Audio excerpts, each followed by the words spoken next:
శేఖర్ కమ్ముల దర్శకత్వంలో, అది కూడా కింగ్ నాగార్జున, ధనుష్ ఇంకా రష్మిక మందన కలయికలో వస్తున్న సినిమా కాబట్టి ఫస్ట్ నుంచే అంచనాలు వేరే లెవెల్లో ఉన్నాయి. ఇక నిన్న కుబేరా ట్రైలర్ చూశాక ఈ సినిమా కన్ఫర్మ్ గా హిట్ అంటున్నారు అందరూ.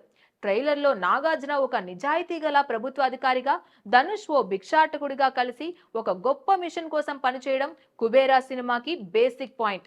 ఈ ఇద్దరు కలిసి సమాజాన్ని దోచుకుంటున్న ఓ పెద్ద పారిశ్రామికవేత్తను, జిమ్ సారబ్ ని ఆపేందుకు పోరాడతారు. అతడు డబ్బు కోసం నిబంధనలు పట్టించుకోకుండా పొలిటికల్ లీడర్స్ హెల్ప్ తో చాలా చెడ్డ పనులు చేస్తూ ఉంటాడు. కాబట్టి నాగార్జున ధనుష్ తో కలిసి ఒక మంచి ప్లాన్ వేస్తాడు. కానీ అనూహ్యంగా కథ మధ్యలో ఒక ట్విస్ట్ వస్తుంది. ధనుష్ ఒక్కసారిగా కనిపించకుండా పోతాడు. అతడి చేతిలో ఉన్న కోట్ల రూపాయల విలువైన సాక్ష్యాలు, ప్రభుత్వ అధికారిగా నాగార్జున మిషన్ అన్నీ ఒక్కసారిగా సందిగ్ధంలో పడతాయి. ఆ తరువాత జరిగే పరిణామాలే కథకు అసలైన ఉత్కంఠనిస్తాయి. మరి మిగతా స్టోరీ ఏంటో సినిమాలోనే చూడాలి.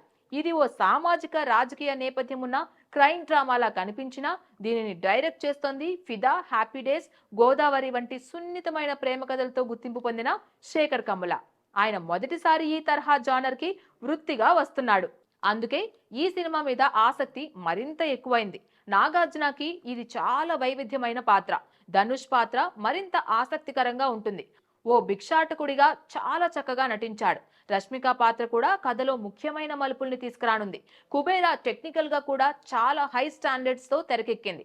దేవిశ్రీ ప్రసాద్ అందించిన బ్యాక్గ్రౌండ్ స్కోర్ ఆసక్తిని రేకెత్తించగా, రామ్ మోహన్ రావు ప్రొడక్షన్ వాల్యూస్ పక్కా సినిమాటిక్ ఫీల్ ఇస్తున్నాయి. ఈసారి శేఖర్ కమ్ముల తన స్టైల్ ని మార్చి కుబేరా సినిమాని తీశాడు. మీరేమంటారు మరి? Please subscribe to the channel and download the Politicos app from the links in the description.